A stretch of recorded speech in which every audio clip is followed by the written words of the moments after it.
Assalamualaikum warahmatullahi wabarakatuh. Halo, teman-teman semua. Selamat datang di channel Bunda Salsa Official, tempat di mana cerita bukan sekedar rangkaian kata, tapi jendela ke hati dan kehidupan. Aku doakan, semoga kamu yang lagi nonton ini diberi kesehatan, kelapangan hati, dan kebahagiaan yang gak putus-putus.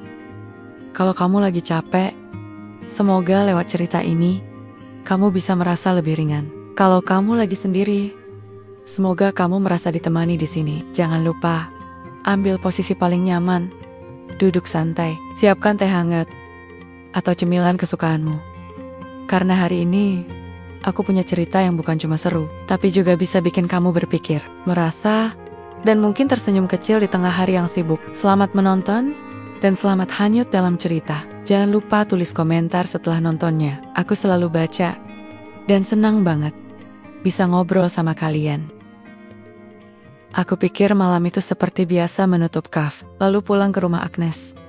Tapi semua berubah waktu dia berdiri di depan jendela kamarnya, menatap ke arahku dan berkata pelan, "Arif, bisa tolong tutupin gorden dan lepasin taliku sebentar." Jantungku langsung deg-degan. Aku berdiri kaku di ambang pintu. Talinya, maksudnya tali yang mana? Namaku Arif. Umurku 26 tahun. Aku berasal dari Indonesia, tepatnya dari kampung kecil di pinggiran Solo. Aku gak pintar-pintar amat. Ijazahku juga cuma SMA.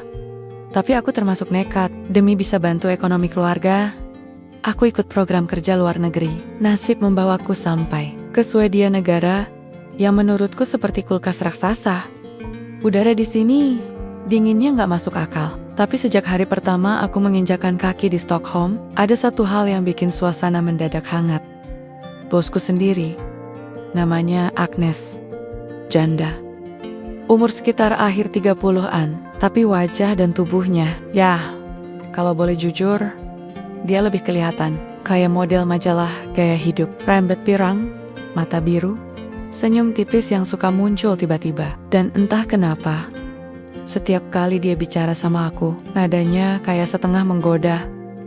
Aku kerja di kaf, milik dia, letaknya di sudut jalan kecil, gak jauh dari stasiun utama. Kafnya cozy banget, penuh aroma kopi dan roti panggang.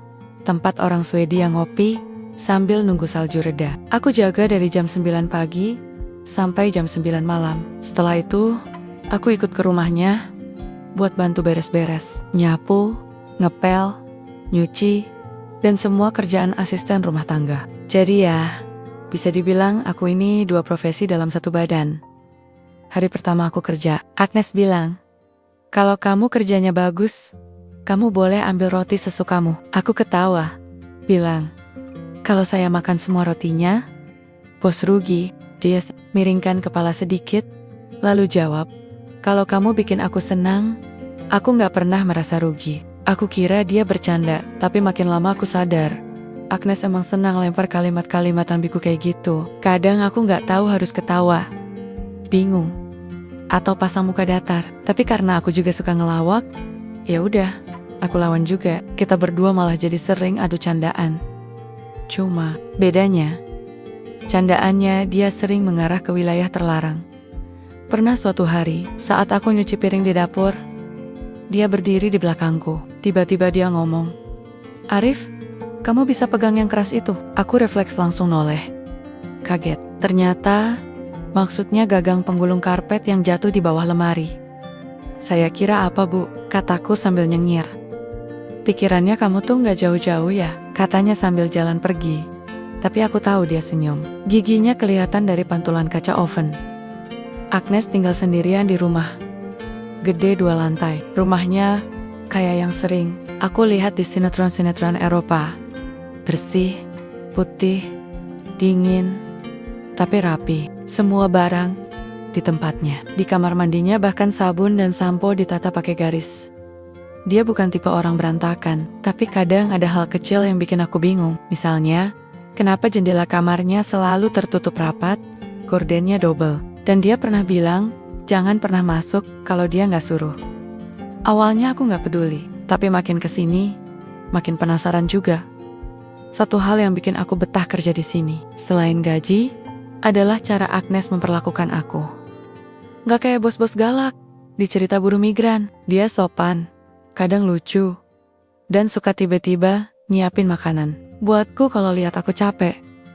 Tapi kadang juga aneh, dia suka duduk di meja kaf waktu malam dan mandangin aku kerja sambil nyeruput wine.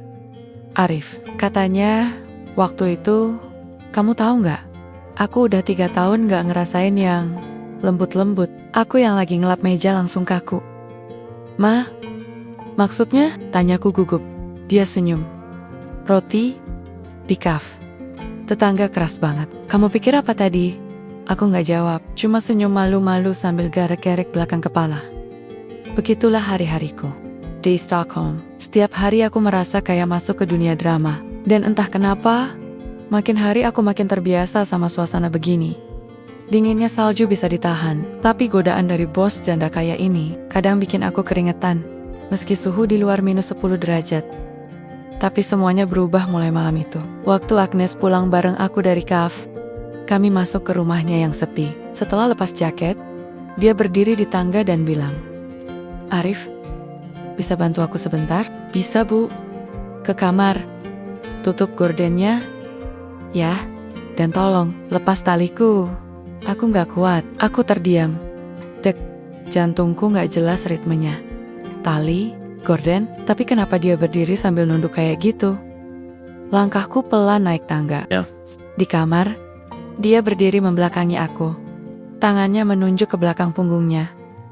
Sabukku terlalu kencang, gak bisa dibuka. "Tolong ya, pelan-pelan aja, jangan kasar," katanya lirih.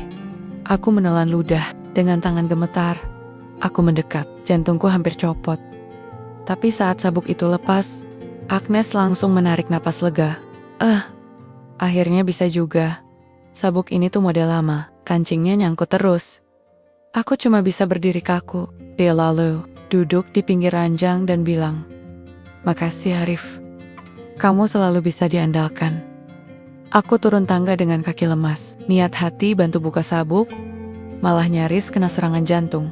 Tapi malam itu aku sadar, aku bukan cuma karyawan di rumah itu. Aku udah masuk ke dunia yang lebih rumit dari sekadar kerja dunia, di mana satu tawa, satu gorden, dan satu sabuk bisa bikin hidupku jungkir balik.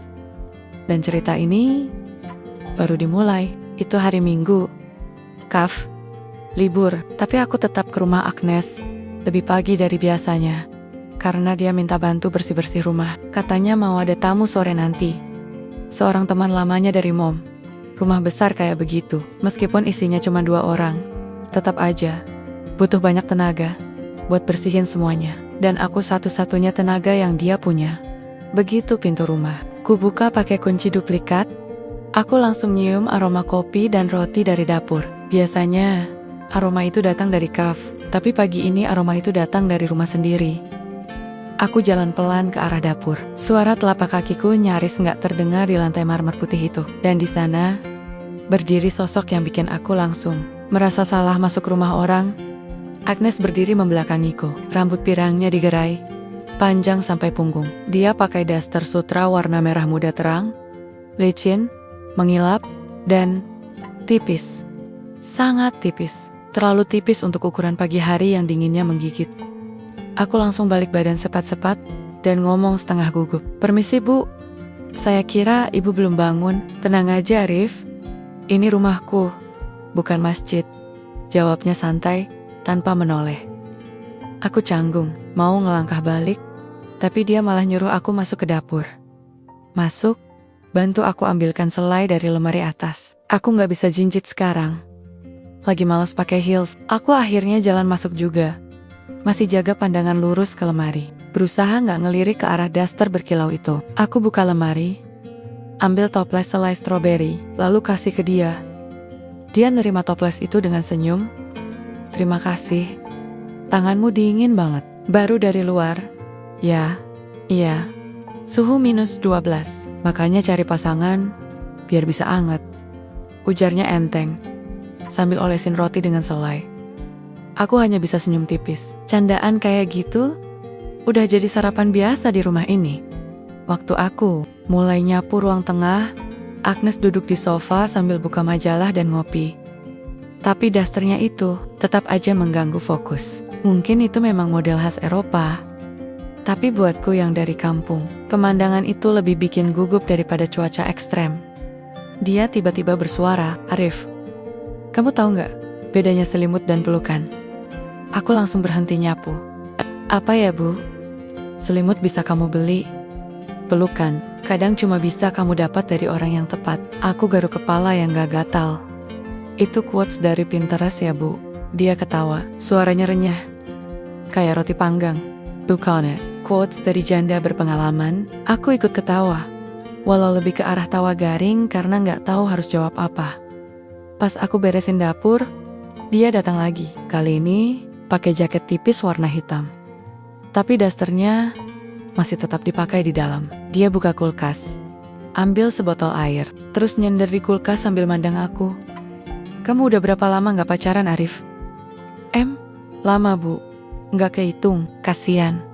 Di Swedia banyak wanita kesepian loh." Aku nyengir, "Saya fokus kerja dulu aja, Bu." Dia jalan pelan ke arah meja makan, duduk, lalu bilang, "Kamu ini lucu. Mukanya polos, tapi kadang tatapannya nakal." Aku salah tingkah. "Tatapan saya standar pabrik, Bu. Nggak ada mode nakal." Agnes ketawa lagi. Aku bingung harus tetap ngepel atau pura-pura nyari sesuatu di laci. Setelah makan siang, aku bantu dia setrika baju di ruang tengah. Dia duduk sambil nonton TV. Acaranya tentang percintaan antar lansia. Aku nggak ikut nonton, tapi sesekali dengar dialog yang agak nyeleneh. Tiba-tiba dia ngomong, "Kalau aku tua, nanti kamu masih mau jaga aku?" Aku berhenti setrika, mikir sebentar. "Kalau saya belum pulang kampung, ya jaga, Bu." Dia angguk pelan. "Baik, tapi jangan sampai kamu jatuh cinta ya." Aku nengok ke dia. "Kenapa?" "Karena janda sepertiku bisa bahaya buat pemuda lugu seperti kamu." Aku nggak tahu itu ancaman, candaan, atau peringatan. Tapi entah kenapa, ada bagian dari diriku yang mulai mikir, bahaya itu dalam arti yang seperti apa. Malamnya, aku pulang lebih cepat, karena tamu Agnes sudah datang. Seorang pria botak berjanggut putih, yang kelihatan ramah. Mereka ngobrol di ruang tamu, dan aku pamit. Tapi saat buka pintu, Agnes sempat bisik pelan di telingaku, "Kalau kamu mimpikan aku malam ini, jangan cerita siapa-siapa ya." Aku bengong. Beberapa detik, gak tahu harus ketawa atau takut. Sepanjang perjalanan pulang, angin dingin malam Swedia menusuk tulang. Tapi pikiranku bukan ke arah cuaca. Justru yang muter-muter di otak daster licin itu, pertanyaan soal pelukan dan ucapan terakhir di telinga tadi. Aku mulai sadar, ini bukan sekadar kerjaan biasa. Ini semacam permainan perasaan yang belum jelas aturan mainnya. Dan aku masih terlalu polos untuk tahu siapa yang bakal menang. Hari itu hujan salju cukup deras. Dari pagi sampai malam, kafe sepi. Yang biasa nongkrong sambil baca koran, lebih memilih tinggal di rumah. Agnes tetap datang seperti biasa, lengkap dengan jaket bulu panjang dan syal ungunya yang mencolok. "Aku suka hari dingin seperti ini," katanya sambil nyeduh kopi. "Bikin orang jadi pengen pelukan." Aku cuma senyum tipis sambil lap meja. Udah biasa dengar kalimat kayak gitu. Tapi tetap aja, setiap kali dia ngomong yang begituan, jantungku kayak ikutan kedinginan. Jam menunjukkan jam 21:05 ketika kami beers dan tutup kof. Agnes ngajak aku pulang bareng, karena mobilnya mogok. Kami naik tram, duduk bersebelahan. Tram sepi, cuma ada satu nenek-nenek tidur di ujung, dan seorang mahasiswa pakai earphone. Di tengah perjalanan, Agnes menyandarkan kepala ke pundakku. "Aku capek banget hari ini," katanya pelan. "Kalau aku ketiduran, jangan ganggu ya." Aku gak berani gerak antara kikuk, kaku, dan ya, sedikit bangga juga sih. Tapi ya, aja. Sepanjang jalan aku cuma bisa lihat ke jendela sambil baca iklan dalam bahasa Swedia yang aku pun gak ngerti artinya. Sampai di rumah, dia langsung jalan naik ke lantai 2. Aku taruh jaket dan sepatuku di tempat biasa. Baru juga mau ambil alat pel buat bersih-bersih malam, dia manggil dari atas, "Arif, ke atas sebentar." Aku naik, Agnes berdiri di depan pintu kamarnya. Wajahnya sedikit lelah, tapi tetap kelihatan cantik. Rambutnya digerai acak-acakan. Daster sutra lagi. Warna hitam kali ini, lebih tipis dari yang kemarin. Aku telan ludah pelan-pelan. Bisa tolong tutup gorden kamarku? Tanyanya. Gorden? Tanyaku sambil ngelirik jendela besar itu. Memang terbuka setengah, dan dari luar bisa langsung lihat ke dalam kamar. Dia angguk. Tangan aku lagi sakit. Pegel banget, angkat lengan aja nyeri. Aku langsung jalan ke arah jendela, berdiri di depan gorden besar itu. Tangan kiriku pegang satu sisi, tangan kanan narik sisi satunya. Baru setengah tertutup, tiba-tiba dia ngomong lagi. Sekalian, tolong lepasin tali di belakangku. Aku langsung berhenti narik gorden. Tali? Tanyaku pelan. Dia berdiri membelakangiku. Lalu, angkat rambutnya ke atas. Tali sabukku ketarik kenceng banget tadi, gak bisa aku buka sendiri. Aku diam, pandanganku turun pelan-pelan. Di punggung dasternya memang ada semacam sabuk kecil yang melilit pinggang. Kencang banget, jari-jariku mulai kaku. Arif, katanya tanpa menoleh. Kamu takut bukan? Cuman, aku maju pelan. Tangan terulur ragu. Aku pegang ujung talinya, dingin dan licin. Jantungku deg-degan. Telapak tangan mulai basah pelan-pelan. Aku tarik, sabuk itu gak langsung lepas. Agak nyangkit. Aku coba putar talinya pelan. Sampai akhirnya, klik. Lepas. Agnes langsung menarik. Napas, ya Tuhan. Akhirnya, tali sialan ini dari tadi bikin aku sesak. Aku masih berdiri di belakangnya, masih pegang sabuk itu, masih deg-degan. Dia berbalik pelan, ambil sabuk dari tanganku, lalu senyum. Terima kasih, kamu punya tangan yang lembut juga ya. Aku nggak jawab, cuma senyum sopan, walau rasanya pengen lari ke bawah dan siram muka pakai air es. Sekarang boleh kamu turun, aku mau ganti baju dulu, katanya. Aku langsung mengangguk dan turun tangga dengan langkah buru-buru. Di dapur, aku ambil gelas dan isi air putih. Tenggorokanku kering, rasanya baru aja lari keliling lapangan bola. Aku duduk sebentar di kursi makan, tarik napas panjang, bingung, deg-degan, tapi juga geli sendiri. Ternyata cuma sabuk, nggak lebih. 10 menit kemudian, Agnes turun ke dapur. Udah ganti baju dengan sweater panjang dan celana tidur. Duduk di depan meja, buka laptop, dan mulai nyeduh teh.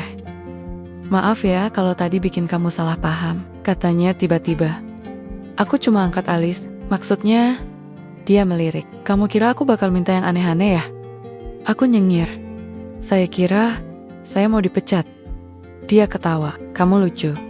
Tapi gak usah takut, kalau aku mau minta yang aneh-aneh, aku akan bilang terus terang. Aku bukan tipe suka main kode. Aku angguk pelan. Iya bu, dia berdiri, jalan ke kulkas, lalu buka pintu kulkas, sambil membelakangi aku. Tapi ya, kalau suatu hari aku minta kamu peluk aku, jangan nolak ya. Aku diam. Nggak tahu itu, serius atau bercanda, tapi karena Agnes, semua yang terdengar ambigu bisa jadi dua arah. Malam itu aku pulang lebih lambat dari biasanya. Jalan kaki pelan di trotoar beku sambil ngelamun. Gorden, tali sabuk, dan senyum puas di wajah Agnes terus muter di kepala. Aku mulai sadar, dalam rumah itu bukan cuma suhu pemanas yang bikin hangat, tapi permainan perasaan dan kata-kata yang bikin aku harus ekstra hati-hati. Karena kalau aku gak siap, bukan cuma tanganku yang bakal gemetar, tapi hatiku juga bisa ikut. Lapas kayak sabuk yang tadi itu. Hari itu seperti biasa, aku datang ke cafe jam 8:15. Stockholm masih tertutup salju, tapi langit mulai biru cerah. Di luar dingin, tapi di dalam cafe sudah hangat karena pemanas dan aroma kopi yang menyebar ke segala penjuru. Agnes sudah di dalam. Dia duduk di bangku pojok sambil mengetik di laptopnya. Pagi itu dia pakai blazer hitam dan celana jeans. Nggak seperti biasanya yang suka tampil santai. Hari ini kelihatan lebih serius. Kamu telat 5 menit Arif, katanya tanpa menoleh. Aku taruh jaket, langsung cuci tangan, dan nyalain mesin espresso. Tramnya lambat bu. Roda depannya tadi selip gara-gara es, jawabku sambil menata gelas. Dia nutup laptopnya dan berdiri pelan. Hari ini, aku punya tamu penting. Kita harus siapin ruangan belakang. Bersihin semuanya, meja, kursi, vas bunga, dan jangan lupa, jangan bikin kopi yang terlalu pahit kayak waktu itu. Aku senyum. Baik, Bu. Tapi kopi yang pahit biasanya cocok untuk hati yang pernah dikecewakan. Agnes melirik dan tersenyum. Kamu suka banget ya ngelucu, biar hidup nggak terlalu tegang, Bu. Pukul 11 siang, tamu yang dimaksud datang. Seorang perempuan parubaya, kelihatan kaya, pakai mantel bulu, dan senyum palsu. Aku bantu angkatkan jaketnya ke gantungan. Lalu siapkan minuman di ruang belakang. Sepanjang 2 jam mereka ngobrol di sana, aku cuma sibuk bersih-bersih dan pura-pura nggak dengar obrolan mereka. Tapi dari yang tertangkap telingaku, kayaknya obrolan soal bisnis dan properti. Selesai jam 1 siang, tamu itu pamit. Agnes kelihatan lega. Dia jalan ke dapur kaf dan duduk di meja bar. Arif, bikinin aku kopi spesial ya. Aku mulai menyiapkan, campur espresso dan susu. Sedikit sirup hazelnut. Saat gelasnya aku letakkan di depan dia, tiba-tiba dia nyeletuk. Kalau ada orang nyium kamu tiba-tiba, kamu bakal marah nggak? Aku kaget. Tergantung siapa yang nyium, Bu. Kalau janda bos kamu, aku nyengir. Saya ngitungnya masuk tunjangan kerja atau bonus akhir tahun. Agnes ketawa. Gawat kamu ini, Arif. Dia ambil gelas kopinya, seruput pelan, tapi serius. Kamu tipe orang yang bisa bedain mana yang main-main dan mana yang serius nggak? Aku duduk di kursi seberang. Kalau niatnya baik, saya anggap serius. Tapi kalau cuma buat lucu-lucuan, saya nggak ambil hati. Dia ngangguk pelan, lalu tanpa banyak kata, dia berdiri, jalan ke arahku. Aku pikir dia mau ambil sesuatu, tapi ternyata dia berhenti tepat di depan wajahku. Dalam hitungan detik, dia nunduk sedikit dan cium pipiku. Seketika, darahku seperti mengalir ke satu arah, ke wajah, panas, merah, beku. Dia berdiri santai. Itu buat kamu yang udah kerja keras. Aku masih bengong. Dan itu belum masuk bonus tahunan. Ya, lanjutnya sambil balik ke meja. Aku cuma bisa duduk kaku. Dalam hati bertanya, ini mimpi atau kenyataan?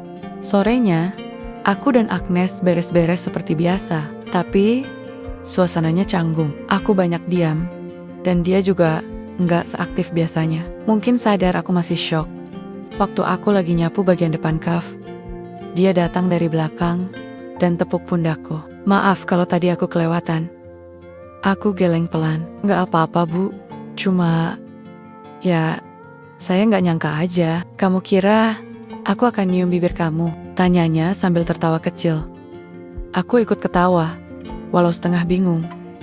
Saya kira tadi saya mimpi, Bu. Dia duduk di salah satu bangku bar. Kadang-kadang aku juga bingung, Arif. Aku udah lama sendiri. Hidup sepi, kerja terus. Kadang aku butuh sesuatu yang bikin aku ingat rasanya jadi manusia. Dan kamu lucu. Lucu kayak badut, tanyaku.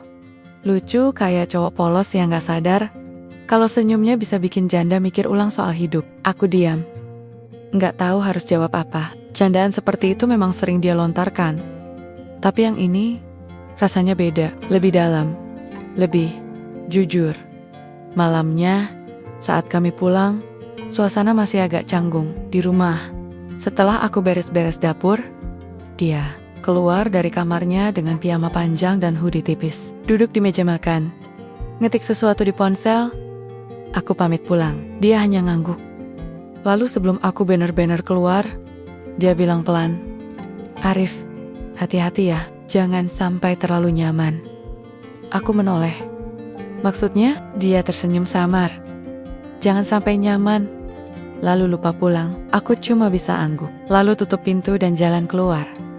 Di luar, udara dingin menusuk tulang. Tapi kepalaku lebih dingin dari udara malam. Entah karena ciuman tadi siang, atau ucapan barusan. Yang jelas, pikiranku makin ruwet antara candaan, godaan, dan kenyataan. Aku mulai kehilangan batas. Hari itu, Hujan salju turun sejak pagi. Tebal.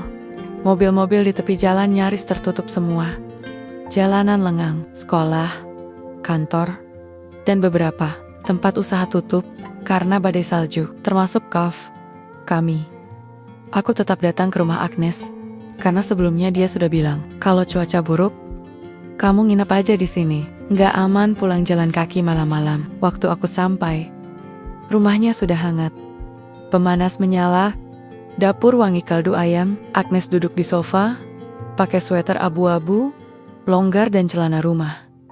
Rambutnya diikat ke atas, wajahnya tanpa makeup, tapi justru kelihatan lebih nyata. Masuk, cepat, sepatu taruh sana. Nanti lantainya becek, katanya sambil nyuapin sup ke mulutnya. Aku nurut, buka jaket, taruh sepatu di rak, lalu duduk di pojok ruang tamu. Tangan masih beku. Udah makan? Tanyanya. Belum. Tram aja nggak jalan. Tare, jalan kaki dari halte terakhir. Jawabku sambil menggosok-gosok tangan. Dia berdiri, ambil mangkuk lagi dari dapur. Lalu tuangin sup panas, dan kasih ke aku. Makan dulu. Ini resep ibuku dulu. Sapnya, enak, hangat, gurih, dan pas banget buat cuaca sebeku ini. Aku makan pelan, sambil sesekali ngintip salju dari jendela. Di luar putih semua, nyaris kayak dunia di film. Setelah makan, aku bantu cuci piring dan nyapu dapur. Agnes naik ke atas sebentar, lalu turun lagi, bawa selimut dan 2 bantal. Kamu tidur di sofa aja malam ini. Tapi kalau mati listrik, kita ke ruang tengah, dekat perapian. Lebih hangat di sana. Aku angguk. Nggak banyak komentar, jujur aja. Ini pertama kalinya aku nginep di rumah bos. Waktu malam mulai turun, angin makin kencang. Listrik sempat kedip-kedip beberapa kali. Agnes narik tirai semua jendela, lalu duduk di dekat perapian, sambil nyalain korek gas. Kamu sini aja. Jangan sendirian di sofa. Kalau angin nerbangin atap, kita bisa saling bantuin, katanya setengah bercanda. Aku duduk di seberangnya. Api mulai menyala. Ruangan jadi lebih hangat. Tapi bukan itu yang bikin dadaku sesak. Lebih karena suasana di dalam rumah yang tiba-tiba berubah jadi seperti bukan rumah bos dan pegawai. Agnes bersandar di bantal. Aku juga ambil posisi duduk yang nyaman. Kaumi, diam lama. Nggak ada yang ngomong. Hanya suara api membakar kayu. Dan sesekali angin menderu dari luar. Beberapa menit kemudian, dia mulai bicara. Arif, kamu pernah ngerasa kesepian banget? Aku mikir sebentar. Pernah. Tapi saya biasanya tahan-tahan aja. Dia mengangguk pelan. Aku juga udah bertahan-tahan hidup sendiri. Dulu suamiku orang yang pendiam, tapi hangat. Setelah dia meninggal, rumah ini terlalu besar buat satu orang. Aku nggak jawab, karena aku ngerti betul rasa itu. Aku tahu seperti apa rasanya ngelihat meja makan panjang, tapi cuma diisi 1 piring. Agnes rebahan di lantai, pakai bantal, lalu nutup matanya. Kadang aku cuma pengen ada yang nemenin tidur. Nggak harus apa-apa, nggak harus peluk-pelukan juga. Cukup napas 2 orang di satu ruangan, rasanya beda. Aku tetap duduk, tapi mulai merosot juga. Punggungku nyender ke sofa, bantal kuletakkan di kepala. Lama-lama, mataku berat juga. Entah jam berapa, lampu rumah tiba-tiba mati. Listriknya off, gumamku. Biarkan aja, udah jam tidur juga, jawabnya pelan. Kami diam. Suara salju di luar mulai tenang, suara angin menurun. Tapi di dalam, jantungku justru makin kencang. Tidur di ruang perapian, dengan bos sendiri, dalam satu ruangan. Ini di luar batas nalar. Tapi yang terjadi malam itu, nggak seperti bayangan kebanyakan orang. Kami tidur. Serius. Tidur beneran. Aku di sisi kiri, dia di sisi kanan. Dipisah bantal. Jawaban, tapi satu keheningan yang sama. Sekali 2 kali aku dengar napasnya. Pelan. Dalam. Kadang sesekali dia ganti posisi, tapi tetap diam. Dan aku juga nggak macam-macam. Jujur aja, Otakku sempat mikir kemana-mana, tapi tubuhku terlalu capek, mataku juga terlalu berat. Sampai akhirnya aku benar-benar tertidur. Pagi harinya, aku bangun duluan, api perapian sudah mati. Lampu belum nyala, Agnes masih tidur. Wajahnya tenang. Aku berdiri pelan, lipat selimut, dan pindah ke dapur buat nyiapin kopi. Saat air mulai mendidih, dia muncul sambil jalan setengah ngantuk. "Selamat pagi," katanya sambil duduk. "Selamat pagi, Bu." Dia duduk diam. Lalu tiba-tiba ngomong, "Kamu tahu nggak, Arif? Kamu cowok paling sopan yang pernah tidur satu ruangan sama aku." Aku kaget. "Saya emang harus ngapain, Bu?" Dia senyum kecil. "Nggak usah ngapain. Justru itu yang bikin beda." Aku kasih cangkir kopinya. Dia terima pelan, lalu seruput sedikit. "Arif, kamu sadar nggak? Kita makin hari makin dekat." Aku diam. Karena memang iya, tapi dekatnya kami bentuknya aneh. Nggak bisa dibilang pacaran, tapi juga nggak sekadar hubungan bos dan karyawan. Aku balas pelan, "Saya tahu, Bu. Tapi saya belum ngerti harus apa." Dia mengangguk. "Aku juga belum tahu. Tapi semalam, kamu bikin aku merasa manusia lagi." Aku nggak jawab apa-apa. Karena pagi itu, aku juga bingung. Ini bukan cerita cinta biasa. Ini semacam persimpangan antara perasaan yang tumbuh dan kenyataan yang rumit. Hari itu, hari Selasa, salju mulai mencair. Matahari muncul, walau cuma sebentar.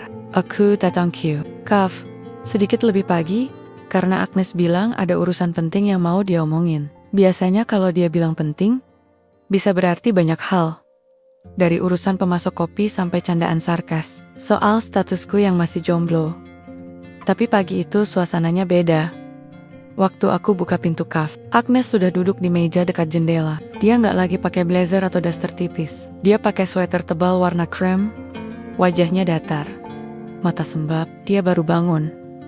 Itu jelas. Tapi bukan bangun yang segar. Wajahnya kayak orang habis mikir berat semalaman. "Duduk, Arif," katanya. "Halon, ada yang harus kamu baca." Aku duduk, dan dia sodorkan sebuah amplop. Isinya surat tulisan tangan, agak rapi.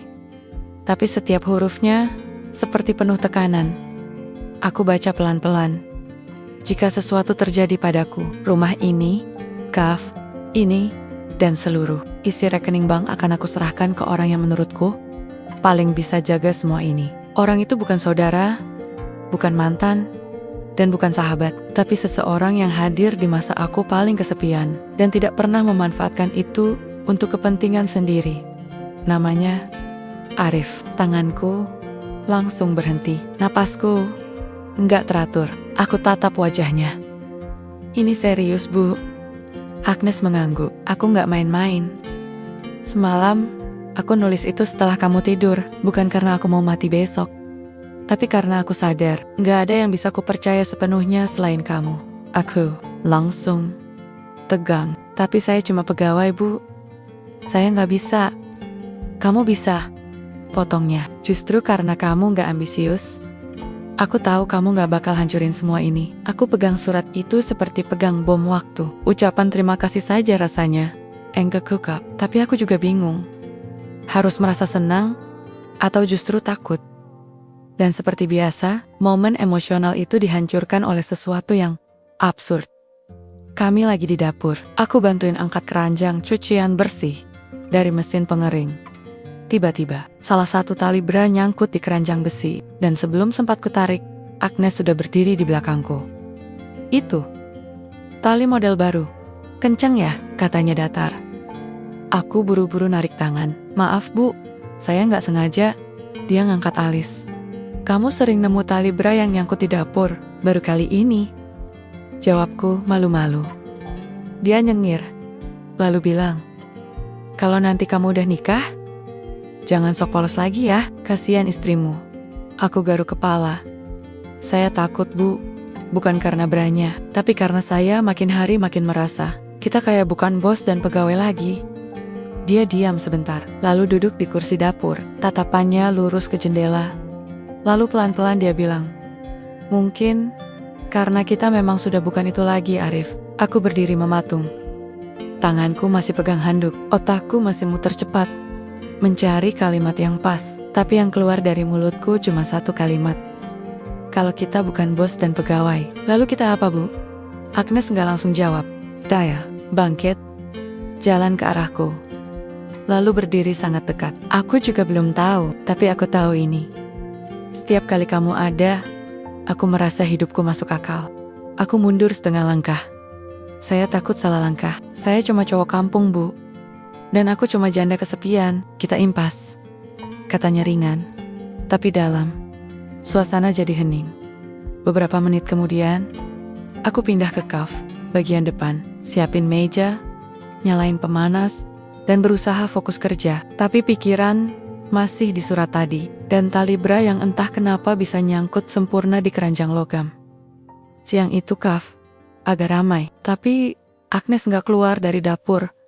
Biasanya dia bantu ngelayanin pelanggan. Hari itu, dia lebih banyak diam. Baru sekitar jam 4 sore, dia datang duduk di depan meja kasir, buka ponsel, lalu bilang, "Arif, kalau suatu hari aku ngajak kamu nikah, kamu bakal nolak nggak?" Aku kaget itu. Nanya beneran? Dia angguk. "Iya." Aku tanya serius. Aku tarik napas panjang. "Nggak tahu." Saya bingung, tapi saya nggak nolak. Karena nggak suka, saya bingung.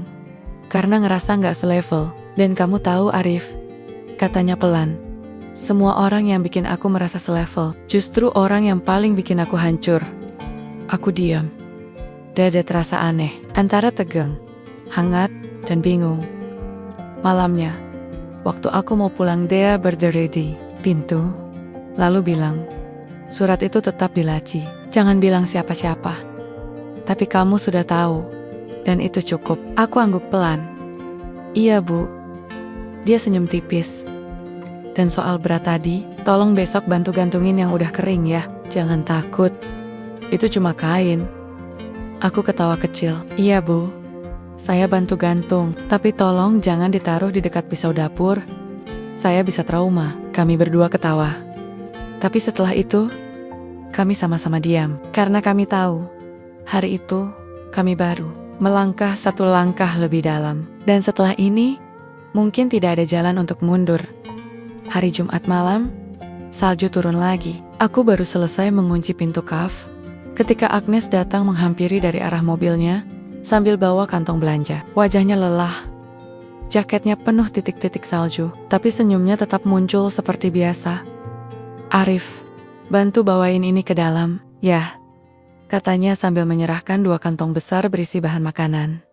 Begitu sampai di dapur, dia langsung duduk di kursi tinggi, dekat kompor. "Besok, aku nggak keluar rumah. Udah pesan cuti, jadi malam ini kita belanja semua sekalian. Dan karena kamu belum balik ke asrama nginep aja ya." Aku hanya mengangguk pelan. Walau ada perasaan aneh tiap kali dia bilang nginep aja. Setelah semua bahan masuk kulkas, Agnes berdiri dan bilang, "Aku mandi dulu, habis itu kita makan malam bareng. Tapi sebelumnya, kamu bisa bantuin sesuatu?" Aku otomatis mengangguk, tapi kemudian dia bilang, "Kasur tamu rusak. Pegasnya copot. Kamu bisa becelen, atau tidur di kamarku aja. Kasurnya besar." Aku kaget, kaku. Otakku mendadak penuh iklan-iklan rokok. Tenang, tapi membingungkan. "Nggak apa-apa kok," katanya lagi. Aku tidur di sisi kanan. Kamu ambil sisi kiri. Kasur ukuran king, masih muat satu dunia. Aku hampir ketawa, tapi juga panik. "Bu, saya emang boleh?" Dia berdiri pelan, lalu jawab sambil jalan ke kamar. "Kamu bukan maling, bukan pembunuh. Cuma cowok polos yang kebetulan kerja keras. Jadi, ya boleh." Jam 9:30 malam, kami sudah makan, nonton film sebentar, lalu masuk kamar. Lampu dinyalakan setengah. Kasur putih besar dengan selimut tebal. Udara hangat. Wangi lavender dari alat pengharum otomatis di sudut ruangan. Agnes keluar dari kamar mandi dengan piyama abu-abu. Rambutnya setengah basah. Wajah tanpa riasan. "Kamu pakai celana panjang aja?" "Ya, biar nggak salah paham," katanya sambil tertawa kecil.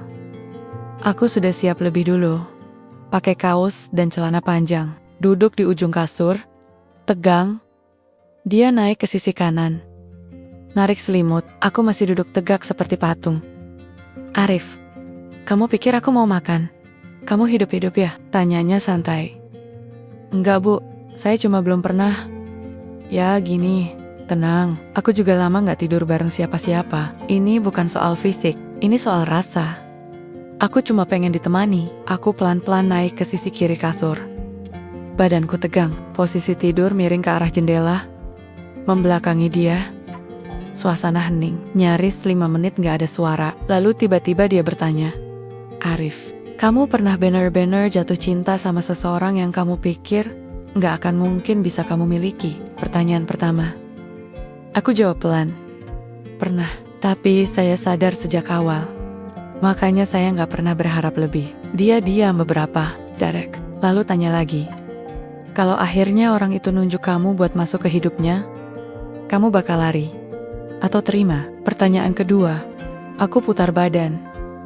Menghadap langit-langit, saya bakal terima. Tapi saya perlu waktu buat ngerti. Apakah itu beneran, atau cuma pelarian? Dia menarik napas panjang, lalu keluar pertanyaan ketiga.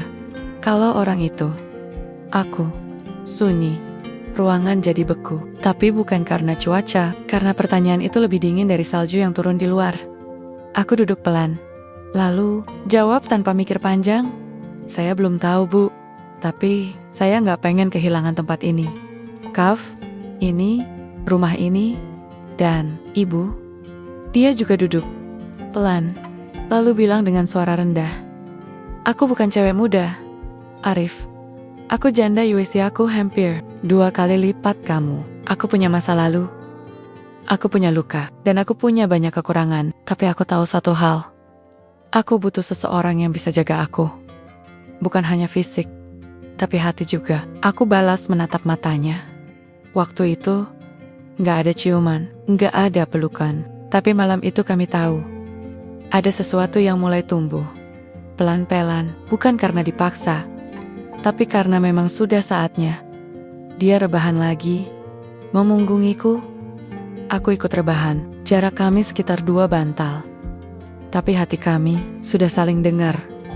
Dan malam itu, untuk pertama kalinya, aku tidur di satu kasur dengan perempuan yang dulunya cuma bos, lalu jadi candaan, lalu jadi seseorang yang diam-diam membuatku ingin menetap. Hari itu udara Stockholm agak hangat, salju mulai mencair, dan matahari muncul lebih lama. Tapi di kepalaku, awan baru mulai menggumpal.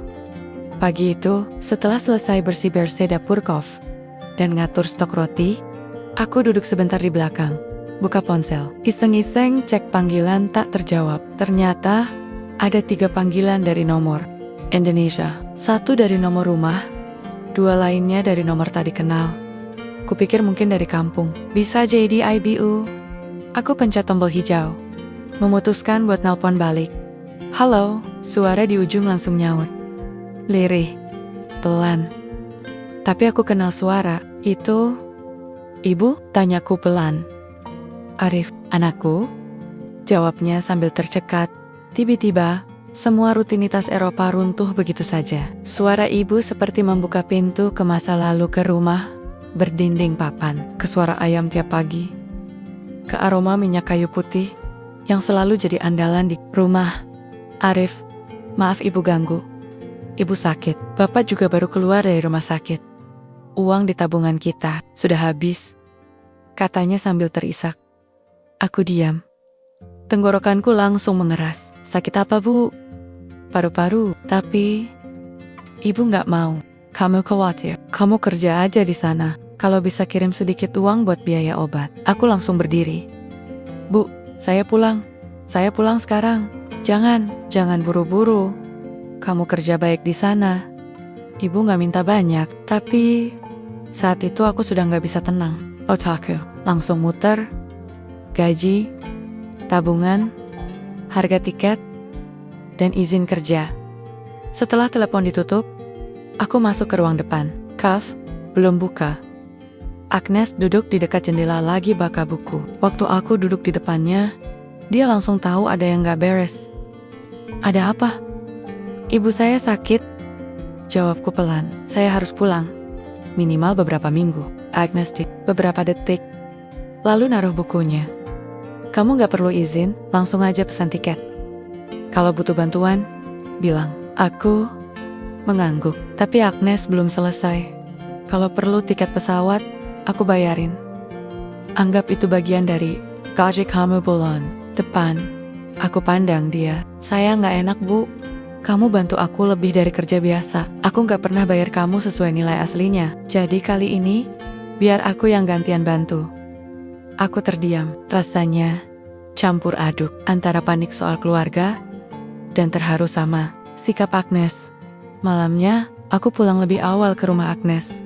Di kamarku, aku buka laptop, cari tiket ke Jakarta. Harga tiket musim dingin masih lumayan tinggi, tapi masih masuk akal. Kalau pakai semua tabunganku, saat lagi lihat-lihat pilihan maskapai. Agnes masuk ke kamarku, bawa 2 mug coklat panas. Udah dapet tiketnya? Tanyanya, sambil duduk di kursi, dekat jendela. Belum. Saya masih haiteng-haitengen. Jawabku. Dia nyodorkan 1 mug, lalu bilang, kalau kamu pergi, aku bakal sepi lagi. Aku cuma senyum kecil. Saya janji balik lagi, Bu. Saya nggak lari. Dia tatap aku dalam-dalam. Tapi, kamu mungkin pulang dan sadar bahwa kampung halaman lebih nyaman daripada hidup di sini. Saya nggak bisa bohong, Bu. Saya selalu rindu rumah. Tapi saya juga nggak bisa ninggalin orang-orang yang sudah anggap saya lebih dari sekadar pembantu. Dia mengangguk pelan, lalu berdiri. Kalau kamu butuh koper tambahan, ambil yang di lemari atas. Bekas suamiku masih bagus. 3 hari kemudian, tiket sudah di tangan. Aku dapat penerbangan Jumat pagi. Masih ada 2 hari sebelum pergi. Dan 2 hari itu terasa aneh, Kaf. Tetap buka, pelanggan tetap datang, tapi aku dan Agnes seperti menjaga jarak yang halus. Nggak banyak candaan, nggak ada godaan. Kami sibuk masing-masing, tapi saling tahu akan ada jeda yang besar. Malam sebelum keberangkatan, kami duduk berdua di ruang tengah rumah Agnes. Dia pakai piyama panjang dan selimut di bahunya. Aku duduk di lantai, bersandar ke sofa. Dia berkata pelan, kalau kamu pulang dan di sana kamu nemu seseorang, jangan paksa dirimu balik ke sini. Aku ikhlas. Aku menatap lantai. Saya belum tahu apa-apa soal masa depan, Bu. Tapi satu hal yang saya tahu, saya pengen balas kebaikan ibu saya. Dan saya pengen balas kebaikan Agnes juga. Dia tersenyum, tapi matanya berkokek-kokaka. Kamu tahu, Arif, kadang orang yang datang ke hidup kita bukan untuk dimiliki selamanya, tapi untuk bikin hidup kita lebih terang. Walau sebentar, aku angguk. Kalau saya bisa balik, saya janji nggak cuma jadi terang, tapi juga jadi lilin. Kalau sewaktu-waktu lampunya padam, kami tertawa kecil. Malam itu, kami tidak tidur di satu kasur seperti sebelumnya, tapi kami tidur di sofa, berdampingan. Jaraknya tetap, tapi kali ini rasanya lebih berat. Karena ketika pagi datang, perpisahan itu benar-benar datang. 3 minggu sudah aku di Jakarta. Suasana panas, suara motor berseliweran, dan bunyi tukang sayur tiap pagi membuat semua kenangan masa kecilku seperti bangkit lagi. Rumah orang tuaku masih seperti dulu. Dinding catnya mulai mengelupas, pintu kayunya berderit, dan kipas angin tua masih berfungsi seadanya. Ibu belum sembuh total, tapi sudah bisa jalan pelan-pelan. Bapak juga lebih banyak diam. Tapi setiap kali aku duduk di samping mereka, aku merasa seperti bukan siapa-siapa, dan juga segalanya. Di Swedia, aku Arif si pegawai kaf. Di sini aku Arif si anak kampung yang belum tentu bisa pasang tabung gas dengan benar. Tiap pagi aku masak buat ibu, masakan ala kadarku. Nasi, telur dadar, dan sambal buatan sendiri. Ibu selalu bilang, rasanya beda ya, lebih pedas dari sambal warung. Aku tahu dia hanya menutupi fakta. Kalau rasa sambalnya gak karuan, tapi dia makan dengan senang. Hari itu, tepat 3 minggu sejak aku pulang, aku duduk di teras rumah. Pagi itu agak mendung. Aku lagi bantuin ibu lipat pakaian. Ketika motor Pak Pos berhenti di depan rumah, seorang pria kurus turun, bawa satu amplop putih dengan cap luar negeri. "Mas Arif?" tanyanya. "Iya, saya. Ini surat dari luar negeri Swedia." Aku langsung tahu siapa pengirimnya. Bahkan sebelum melihat nama, tulisan tangannya khas, huruf-hurufnya rapi, tapi condong ke kanan. Aku masuk ke kamar, duduk di kasur, buka serat niat. Perlahan, "Arif, kalau kamu baca ini, berarti kamu belum lupa caranya membuka sesuatu yang sederhana. Aku nggak tahu kamu di sana ketemu siapa, tapi aku harap kamu ketemu sesuatu yang bisa bikin kamu yakin bahwa kamu bukan cuma bagian dari tempat yang kau tinggalkan, tapi juga bagian dari hidup orang lain yang menunggu. Aku masih di KAF, kursi favoritmu tetap ada, tapi tanpa kamu, bangku itu jadi terlalu diam. Panjang es. Aku belajar bikin sambal. Baru 2 kali gosong, tapi makin hari, makin mirip buatanmu. Agnes." Aku diam lama. Surat itu seperti ditulis dengan air mata, tapi tanpa tangisan, hanya keheningan. Hari-hari setelah itu, pikiranku mulai tak tenang. Di sini, ibu dan bapak masih butuh aku. Tapi di sana, Agnes menunggu. Aku jadi seperti tali yang ditarik dari 2 arah. Suatu sore, saat hujan turun deras, aku duduk bersama ibu di ruang tengah. TV menyala, tapi tidak ada yang benar-benar menonton. Hanya suara-suara mengisi ruang yang sepi. Ibu menatapku, lalu bilang, "Kamu kelihatan gak tenang, Nak." Aku gak langsung jawab. "Di sana ada yang kamu tinggalin?" lanjutnya. Aku mengangguk pelan. "Ada. Tapi di sini juga, saya gak bisa tenang ninggalin ibu dan bapak." Ibu tersenyum. Wajahnya keriput, tapi tatapannya kuat. "Kalau orang yang kamu tinggalin itu baik, dia gak akan memaksa kamu pulang cepat. Tapi kalau dia tulus, dia juga gak akan melepaskanmu begitu saja." Aku menatap wajah ibu lama sekali. Kata-katanya sederhana, tapi terasa dalam. Malam itu aku duduk di depan laptop. Aku tulis balasan untuk Agnes. "Bu Agnes, di sini sambalnya tetap lebih enak, walau gosong juga. Tapi setiap kali aku masak, aku ingat saat ibu pertama kali nyuruh aku potong bawang di dapur. Aku belum bisa janji kapan pulang, tapi saya janji ini. Saya nggak akan anggap KAF itu cuma tempat kerja. Dan ibu bukan cuma bos. Kalau Tuhan kasih jalan, saya akan kembali. Bukan cuma sebagai karyawan, tapi sebagai seseorang yang tahu kemana harus pulang." Aku kirim email itu, lalu matikan laptop. Beberapa hari setelahnya, aku dapat balasan singkat. "Datanglah kalau rindu, karena bangku kosong di KAF ini masih menunggu kamu duduk dan bikin kopi yang gak terlalu pahit." Aku senyum sendiri. Di tengah ribuan kilometer jarak, ternyata rindu bisa dibagi hanya lewat sepotong kalimat dan semangkuk sambal. Dan malam itu, aku mulai berpikir serius. Hidup ini bukan tentang memilih satu rumah, tapi membangun rumah baru bersama orang yang juga merasa kehilangan saat kita pergi.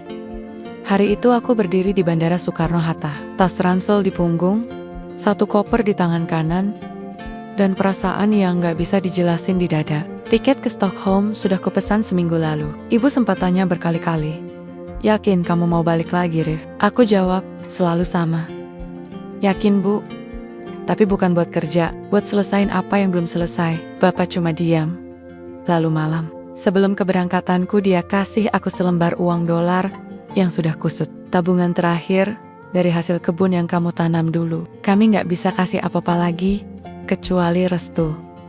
Itu cukup, bahkan terlalu cukup."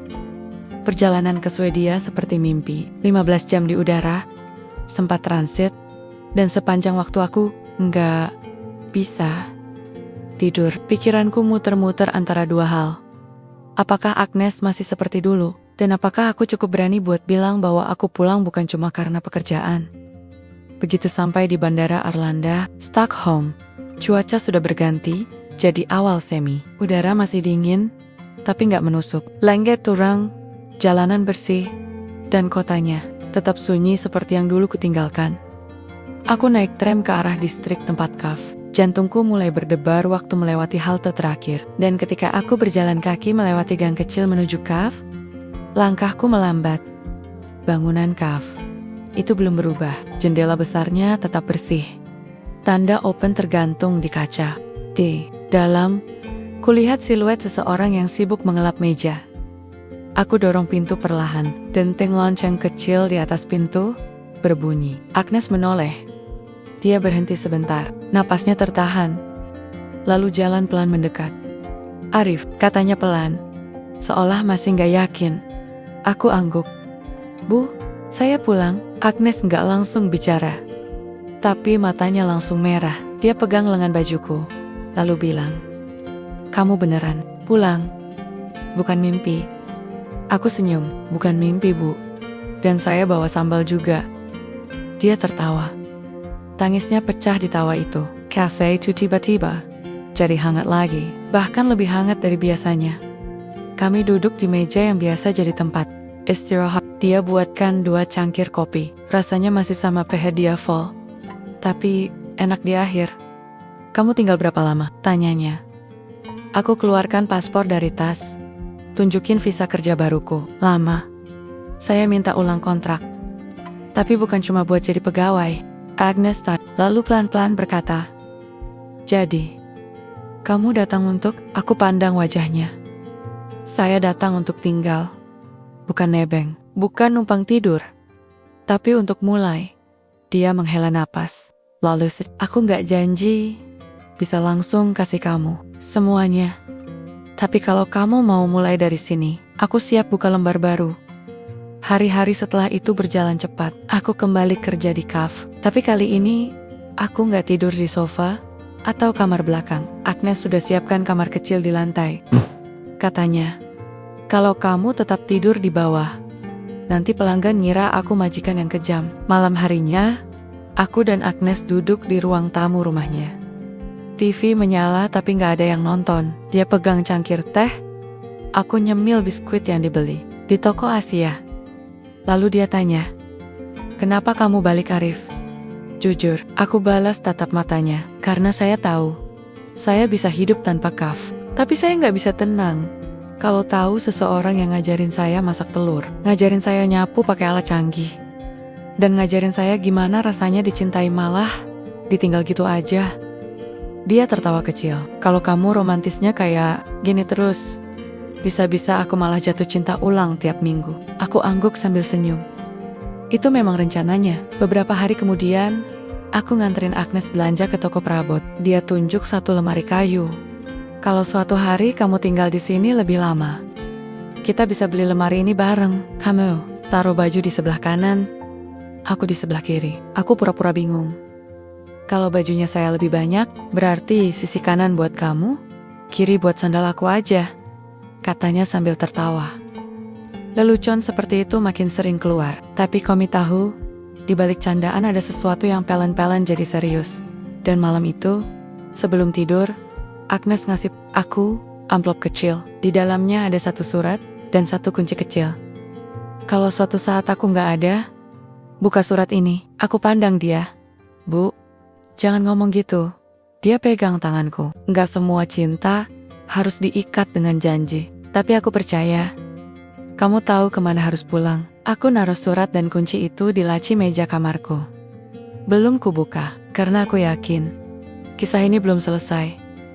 Dan untuk pertama kalinya, aku tidur bukan di rumah orang lain, tapi di tempat yang diam-diam sudah jadi rumah sejak lama. Waktu berjalan cepat sejak aku kembali ke Swedia. Kafe makin ramai. Agnes tampak lebih ceria. Hidup kami berjalan seperti sepasang orang dewasa yang gak perlu banyak kata untuk tahu arah hati masing-masing. Pagi itu, salju tipis turun, tapi suasana di dalam kafe hangat. Aku baru selesai membersihkan meja terakhir ketika Agnes datang sambil membawa 2 gelas jus. "Kamu sibuk malam ini?" tanyanya sambil duduk. "Enggak.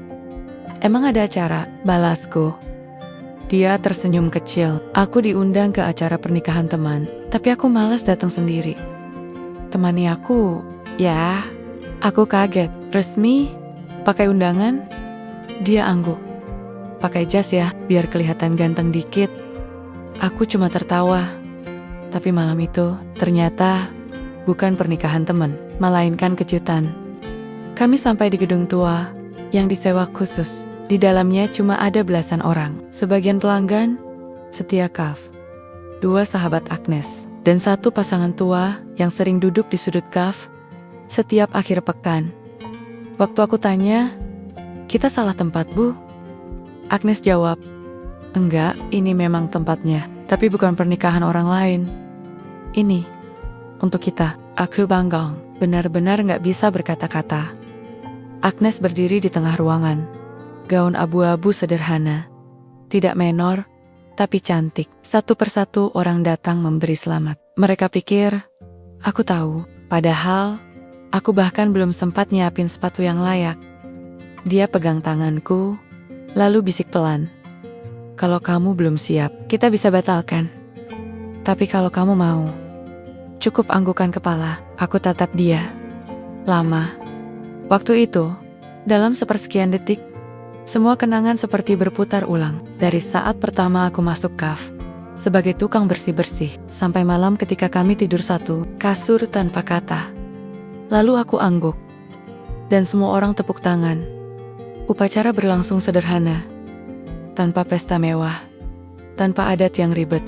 Hanya manusia yang saling menerima masa lalu masing-masing dan memutuskan untuk membangun masa depan bareng. Waktu aku ucapkan janji pernikahan, suaraku agak gemetar, tapi Agnes menggenggam erat tanganku, seolah bilang, "Nggak apa-apa, kita sama-sama gugup." Setelah semuanya selesai, kami duduk di kursi belakang ruangan, makan kue stroberi dan kopi hangat. Agnes bersandar di bahuku. "Maaf ya, aku ngerancang semua ini tanpa tanya dulu. Aku cuma nggak mau kehilangan momen." Aku tersenyum. "Kalau dari dulu tahu kejutan kamu begini caranya, mungkin saya udah siapin cincin sejak dari Jakarta." Dia ketawa kecil. "Cincin bisa beli, tapi kehadiran kamu, itu nggak bisa dipesan." Malam itu, kami pulang ke rumah. Bukan lagi rumah Agnes, tapi rumah kami. Sebelum tidur, aku buka laci tempat aku simpan surat dan kunci yang dulu dia kasih. Aku akhirnya buka surat itu. Isinya hanya 2 kalimat. "Kalau kamu pulang dan buka surat ini, berarti kamu sudah siap menerima hidupku." Semua isinya, tanpa sensor, tanpa editan. Aku lipat lagi surat itu, lalu simpan kembali. Keesokan harinya, kafe tetap buka seperti biasa. Pelanggan datang, pesan roti dan kopi. Tapi ada yang beda. Di papan kecil dekat mesin kasir, tertulis, "Dikelola oleh Arif dan Agnes." Kami nggak pakai status bos dan pegawai lagi. Sekarang, kami pasangan, bukan sempurna, tapi nyata. Kadang aku masih rebus telur sampai meledak. Kadang Agnes ngambek, cuma karena aku lupa ganti air dispenser. Tapi kami tertawa lebih sering dari sebelumnya. Hidup kami bukan dongeng, tapi juga bukan sisa cerita orang lain. Kami membangun lembaran sendiri, dimulai dari kain gorden, tali sabuk, hingga sepotong sambal dan surat tak terduga. Dan ternyata, cinta bisa datang dari tempat yang paling enggak kita duga.